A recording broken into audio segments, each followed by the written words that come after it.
This conference will now be recorded. All right, it's noon. I think we'll get started. Welcome everybody to the Renville County EDA's Lunch and Learn. We host these monthly, the second Wednesday each month.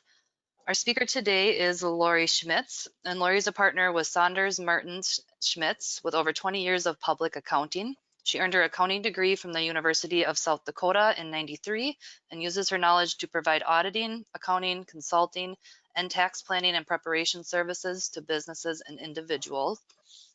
Laurie's going to talk to us today about business taxes. If you guys have any questions during the presentation, you're welcome to put them in the chat box and I can pipe in, and I will turn it over to Laurie. Hi, just want to let you know that the business taxes are going to be a pretty wide, pretty broad overview of taxes for a small business.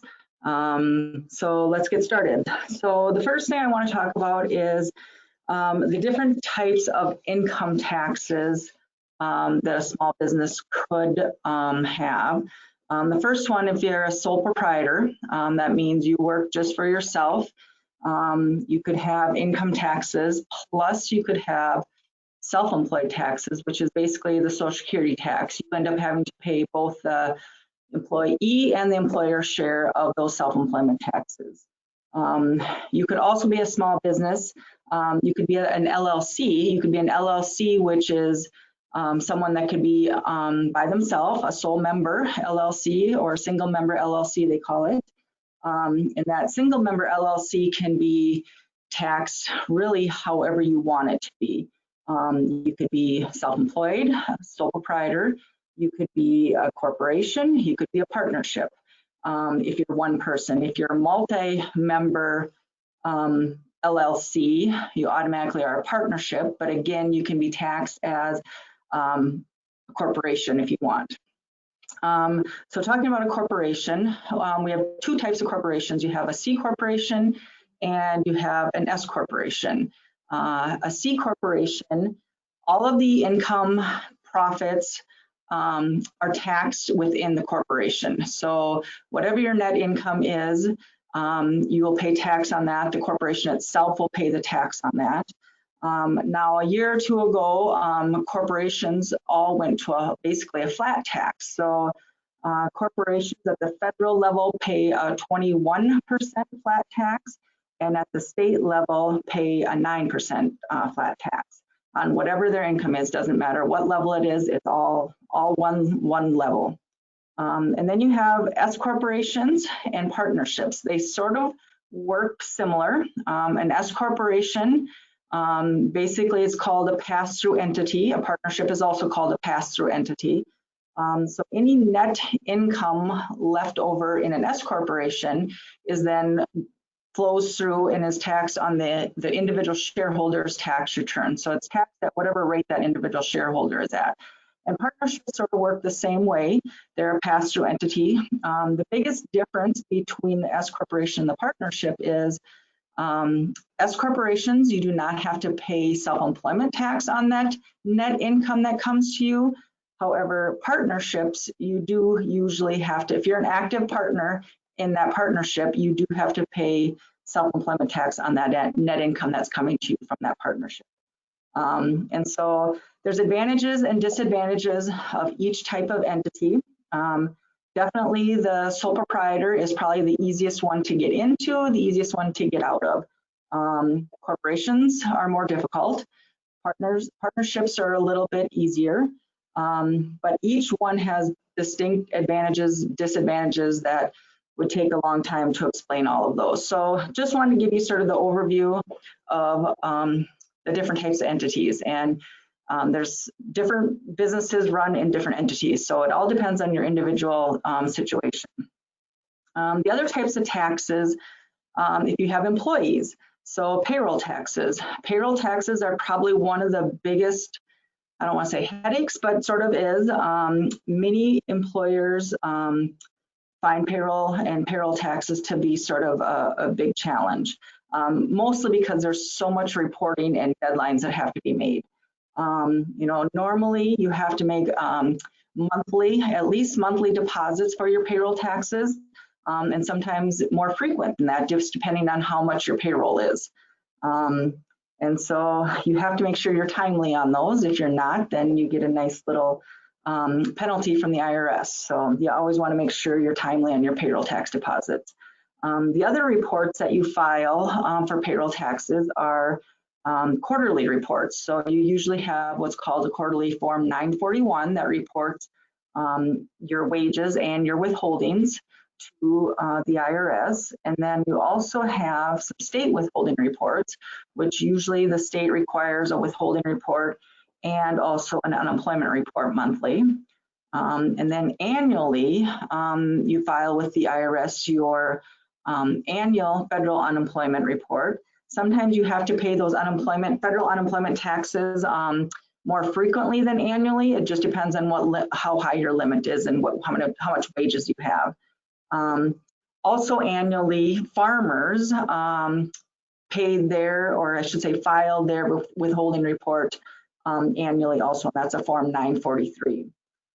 The next thing, sales tax. Now sales tax is sort of that's a hard one just because it all depends on what industry you're in and whether or not sales tax applies to your business.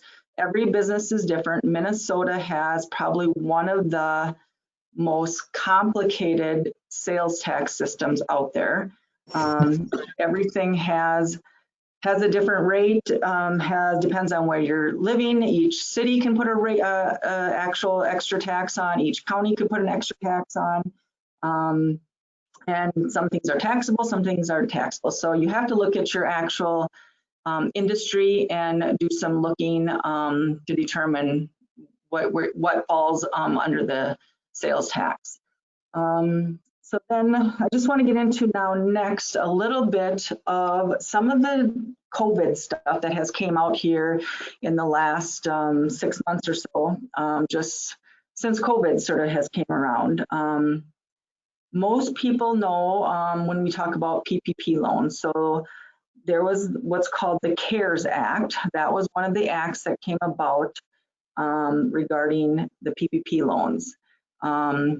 Many people have applied for them and got them due to your business being affected by COVID. And so right now, PPP loans are not taxable. However, in order for you to have that forgiven, to make it not taxable, you have to show that you have, it was originally 60% of your wages in an 8-week time period. Well, now they have changed that and it's now 75% in a 24-week time period.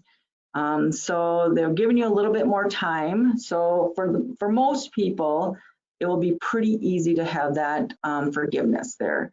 However, as of right now, those expenses that you're using to make that PPP loan deductible are not or that PPP loan, so it's forgiven, the expenses are not deductible. So in a sense, it really does make that PPP loan income to you.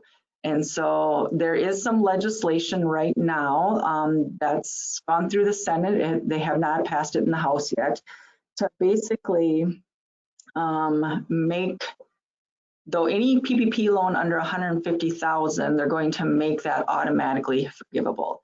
The other part that they haven't decided on completely is those expenses. To make those expenses actual deductible expenses would be nice. Otherwise, it sort of negates the whole non-taxability of the PPP loan itself. So hopefully Congress will get some of those things going and they'll be able to let people know here relatively soon. I haven't heard anything this week on where it's at, so hopefully that will be coming soon. One of the other COVID-related items with payroll is the Families First Act, the Families First Coronavirus Act.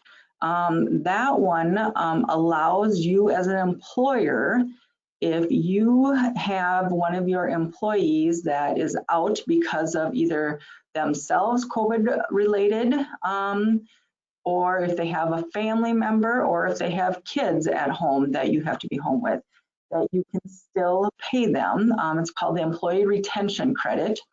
And there's some pretty specific details on it, but the main ones are if the employee themselves is sick, you can pay them up to 80 hours and then basically get some of their wages and taxes reimbursed to you, basically. And then the same thing goes for if they are staying home because of a family member. That's a little bit longer time period, but not quite as much, and their wages will get reimbursed or credited through the government. So there's sort of two different programs there. However, you cannot use the same wages for the employee retention credit and the PPP loan forgiveness. So you sort of have to work with those and determine which wages you're using for which thing. So that could get a little bit messy and just have to be really detailed on that. Some of the other things I wanted to talk about was some different expenses that businesses usually have. And these are probably some of the ones that most of our clients probably have some questions about, or some of the new things that have came about in the last few years.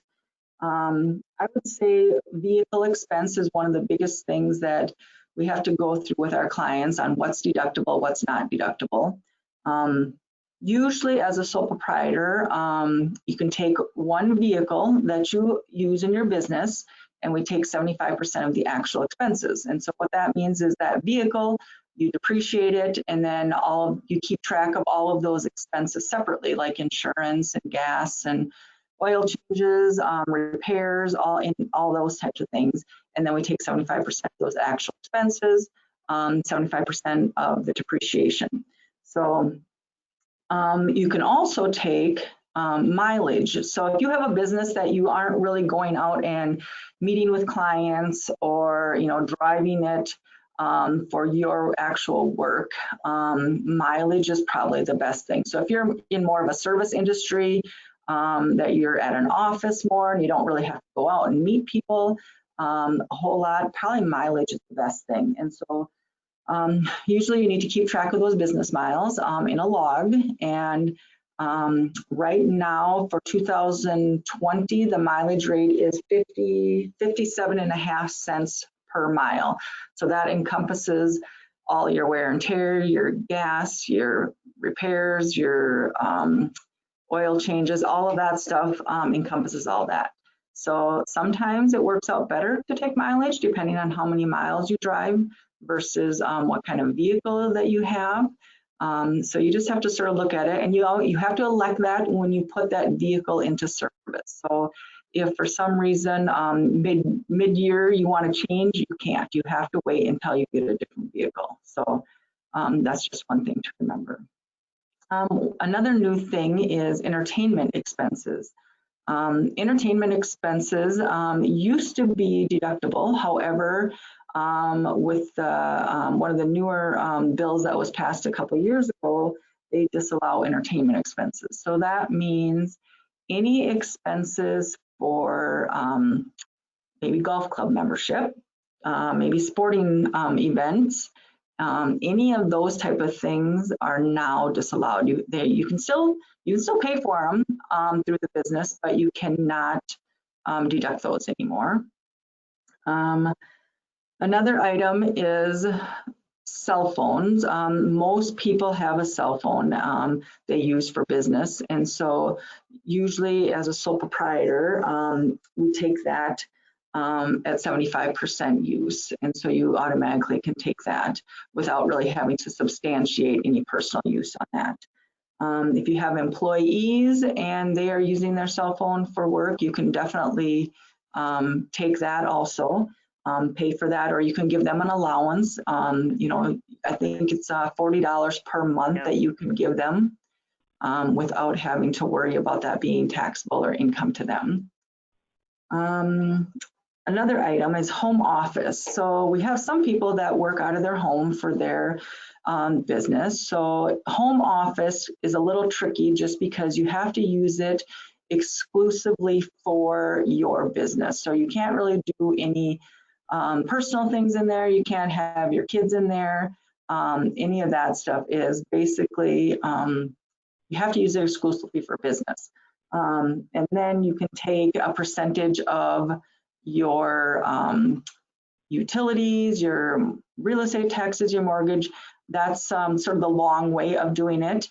The other way a home office deduction works is that they've now used a simplified method that you get so much per square feet. And so that one's a little bit easier to use. And so more and more people are using that.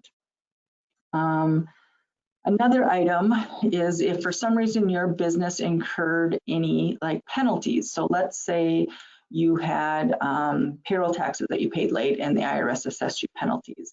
Or if you had a speeding ticket or something like that that you had a penalty for, those are all considered penalties. Again, the business can pay for it. However, it's a non-deductible expense. So those expenses you do not get to deduct. Another item is meals. Meals are deductible. They sort of changed at the same time entertainment expenses changed. Meals, you used to be able to, if you were had a meal for your employees, you'd be able to, so they could keep working, you could deduct that 100%. However, all meals, business meals, that means you need to be doing business, meeting with a client, meeting with some type of a customer or vendor or something, they're now at, all of them are at 50%. And so some people take their customers out at 50%, which most of those were at 50% before. However, it's now all of them, even the ones that if you have meals for your employees. The biggest thing to remember is that ordinary and necessary. So if you have expenses that you think are maybe questionable, the biggest thing you want to ask yourself is this an ordinary expense and is this a necessary expense? So if it's some businesses, I mean, are different that you could have some unique things that you have, you know, for that business. And so I think the biggest thing you have to just ask yourself is that something that's going to be ordinary and that's going to be necessary. The other thing I wanted to touch on is we touched on income or expenses. So I wanted to touch a little bit on income also. And just to say, you know, most money that you bring into your business is going to be what's called the cash basis. So any income, any money coming in is usually income. Any expenses that you pay out are going to be deductible expenses. So income wise, so anything that your business either provides a service, sells a product is going to be income to you. There's a few little miscellaneous things that are maybe not income depending on what happens. So if you have an insurance claim, you have to look at that. So an insurance claim, depending on what it's for, if you're replacing an item, a piece of equipment, may not be taxable to you. You just have to look at each individual, you know, each situation. Also, other income, loans are not income to you. So some people get that confused a little bit. Because it's money that they brought in or money that they deposited in their bank account, but loans are not income to you. Loans are just that, they're a loan. So anything you got from a bank loan. And so that's why with PPP loans, they're called loans, but at this point in time, they're not considered taxable to you unless you don't get them all forgiven. So other than that, I know I went through a lot of this pretty fast and it's not very long, but if you have questions, I'd be happy to answer any questions that you may have. I'd also be happy if you have an individual situation that is more detailed that you can always contact me and ask me the question. And so I don't know if Stephanie has any questions from anyone or if anyone wants to ask any questions, I'd be glad to take them.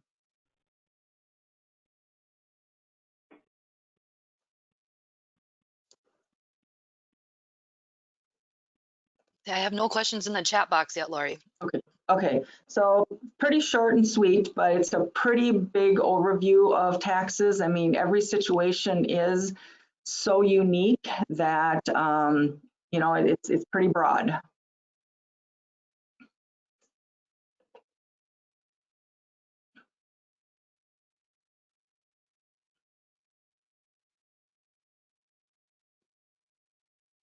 All right. Well, if we don't have any questions, thank you, Laurie, for presenting all of that. We really appreciate it. This video was recorded and we will get it on the website if you guys want to share with anybody else, renvillecounty.mn.com. And our next event will be the second Wednesday in September. Thank you, Laurie. Thank you.